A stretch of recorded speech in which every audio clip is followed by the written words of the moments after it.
કીધું કે આજે મંગળવાર છે, અહીંયાની આરતી જે 108 દીવાની આરતી મંગળવારે જે થાય છે એ એકવાર જિંદગીમાં લાભ લેવા જેવો છે। એ હું તમને આગળ બતાવું આરતી પણ।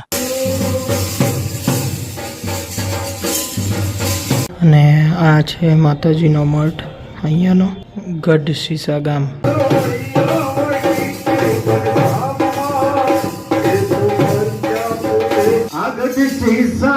નાનું એવું ગામ છે, અહીં ચંદુમાનું અંબે ધામ છે।